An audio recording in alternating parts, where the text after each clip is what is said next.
Hey ladies and gentlemen, welcome back to the channel. As always, it is Nick here, back with your daily crypto news and analysis. And today we are going to be talking about Hedera Hbar. So with that being said, I hope that you are all having a beautiful day or a beautiful night wherever you guys are out there in the world. So recently, the Hbar Foundation put out a great report, and I actually have it open over here. We're going to be addressing this. We're going to be going deep inside of this report and breaking down everything from within. But beyond that, I do also want to address what the Hbar Foundation did say about the report and about what just recently happened back in the bear market to now. So we have, as the crypto market begins to pick up again in 2024, one thing has become clear. Bear markets really war for building.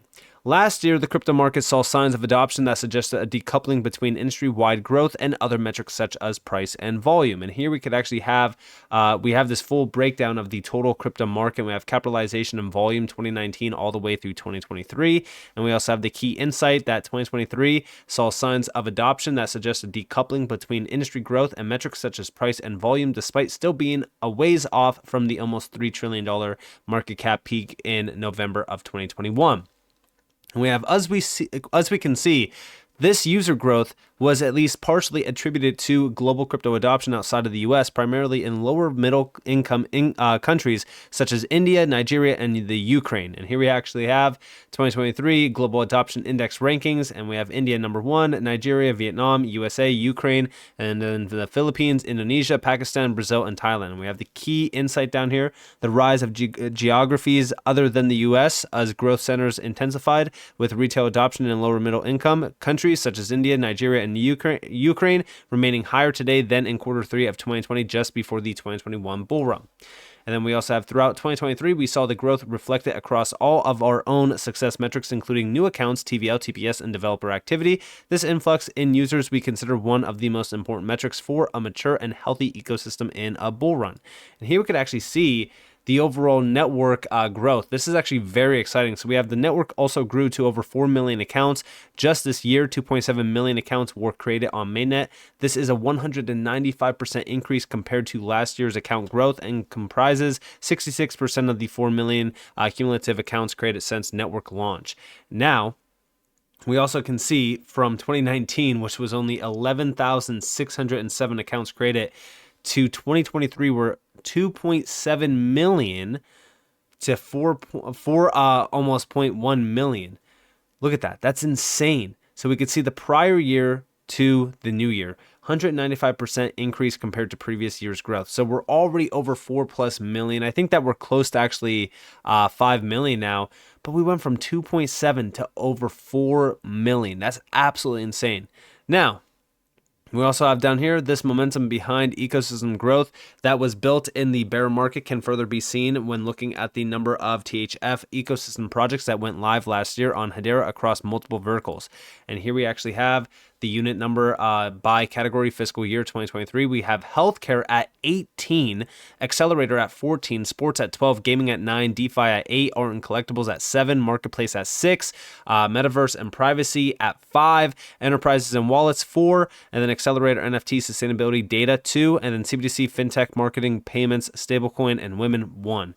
And we also have the overall key insights here. While infrastructure projects comprised 17% of launches, our sports, enterprises, media, and entertainment and CBDC go lives are noteworthy. Each are key growth areas identified by the foundation, and we're excited they're coming to the market. Now, again, as we really look at this, this is still pretty significant in numbers when we are looking at other ecosystems around this space. But also throughout 2024, we are continuing to accelerate ecosystem growth by pursuing over 3 core strategies, namely on-chain finance, ecosystem as a service, and enabling verifiable/liquid climate markets. And here we have overarching strategy, and we could have on-chain finance, modernize, ecosystem as a service, enable, and then also sustainability and climate markets build. Key insight, our approach focuses on-chain finance, ecosystem as a service, and sustainability and climate markets to create a strategically sound foundation for discovering potential grantees with optimal product market fits. Then when we go back into this report, the one thing that really stood out to me was the institutional demand of crypto. So here we have institutional inflows 2019 to 2023, and we have 2019, 2020, 2021, and then we have 2022 and 2023. And again, bear market wise, 2022 is like 2019, 2023 is like 2020. 2023 did not see a significant inflow like we saw back in 2020.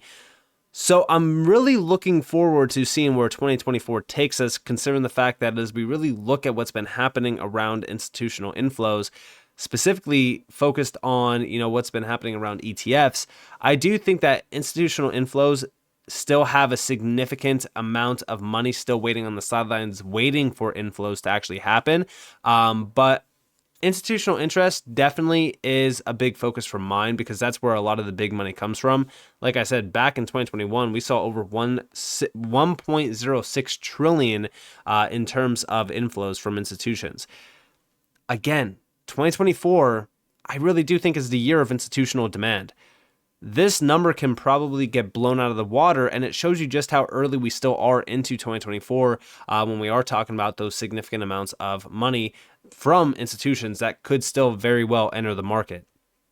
Now, beyond that, if we can scroll a little bit further down, here are some other key insights. These are the unit numbers by fund. So the funds within the Hedera Foundation, this is where we actually see a lot of the committed funds and the projects and the grants that were received by specific areas, like, for example, consumer engagement, crypto economy, sustainable impact, and others, payments and fintech, and then also privacy. But there's also some other great things on here as well. For an example, if we scroll a little bit more down, we could see a little bit more of the overall unit numbers by fund as of 12/14/2023. Again, this is the 2023 full-on report.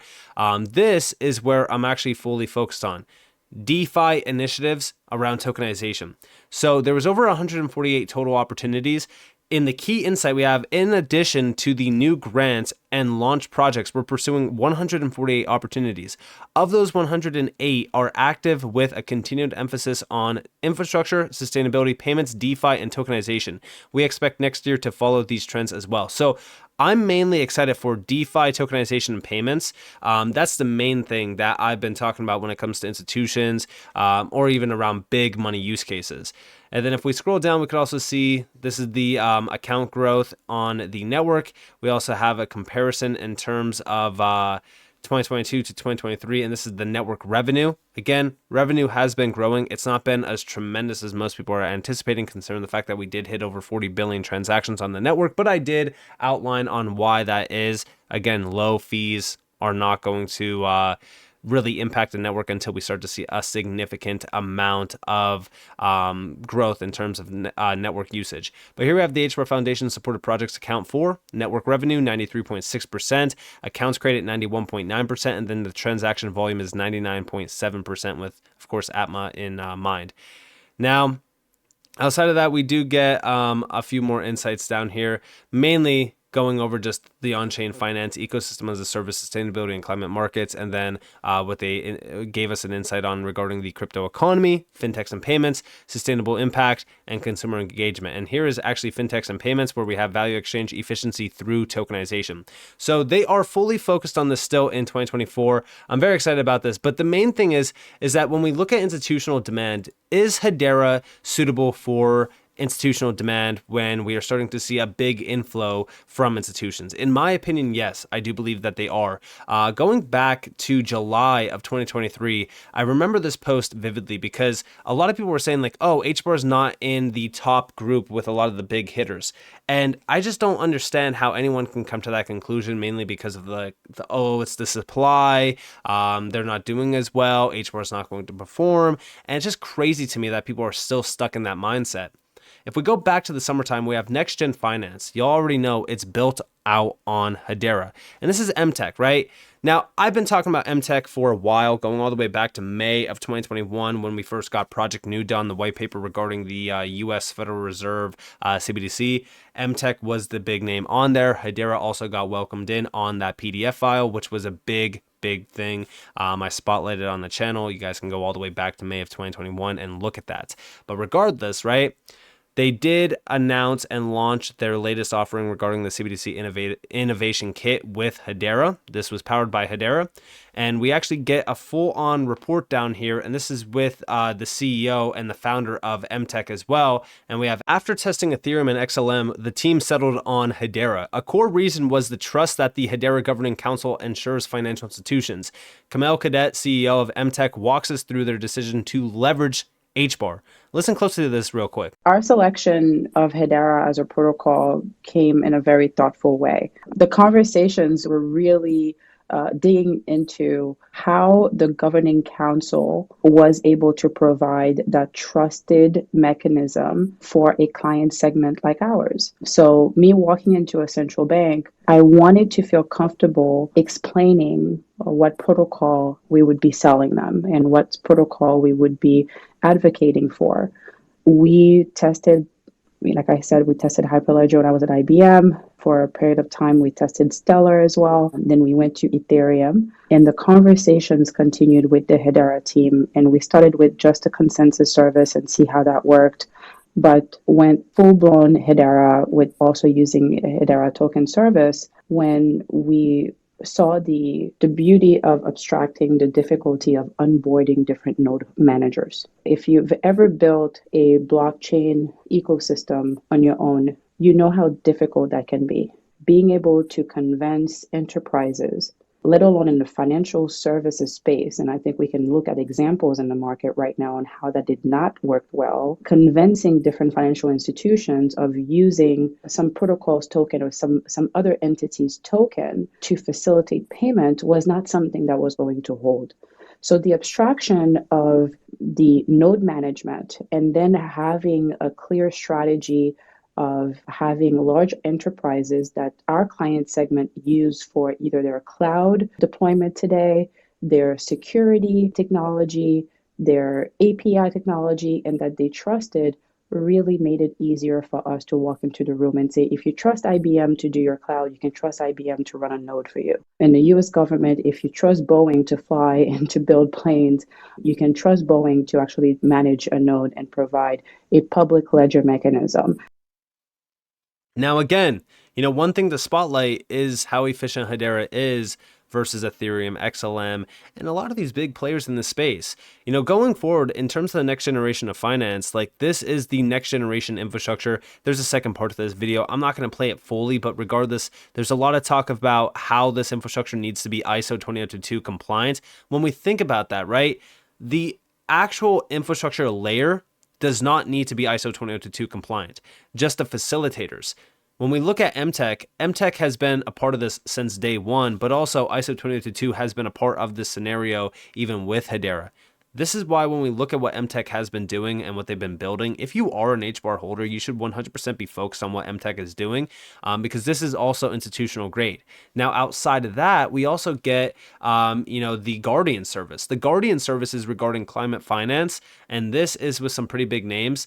Together with the refi ecosystem and leading institutions, we are bringing the balance sheet of the planet to the public ledger. And if you guys did watch the Web3 Alert, their most recent video with Hedera being spotlighted, I talked about how the balance sheet of the world is coming from Hedera. The world will essentially be powered by Hedera in a sense, if you think about it, which is kind of crazy to think about. But regardless, this is all comprised of institutional players and even the United Nations. But regardless of that, also from the Web3 Alert, remember when we got this big announcement from Demia?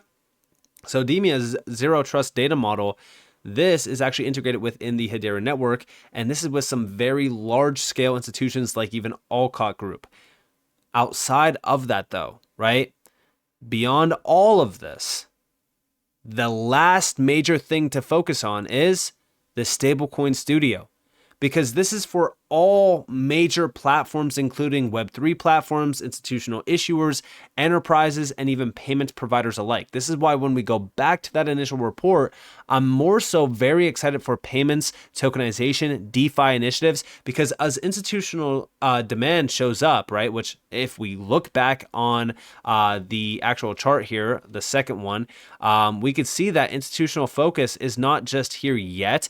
We still have the ETFs. Everyone still thinks that institutional focus FOMO is happening, but institutions are not building, they're not going live just yet. And I'm focused on the infrastructure layers within the space that are going to be the pioneers for the next generation of finance and where the institutional interest will be going to. And considering the fact that everyone loves Stellar, they love XLM, they love XRP, they love all of that, I still think that Hedera should be right up there with them. They are next to the heavy hitters, considering the fact that even here you have confirmation from MTech, the fact that they tested on Ethereum and XLM, they had to settle with Hedera because Hedera is providing that trust layer for these institutions and for these major institutional use cases. This is why I do think that Hedera is going to be a major player in terms of institutional focus, demand, utility, and even value coming to the space. So with that being said, I hope that you guys enjoyed this video. If you guys did, definitely leave a like, subscribe, to notifications on because more free content. You guys are more than welcome to follow me on Twitter and join the free Discord down in the description below.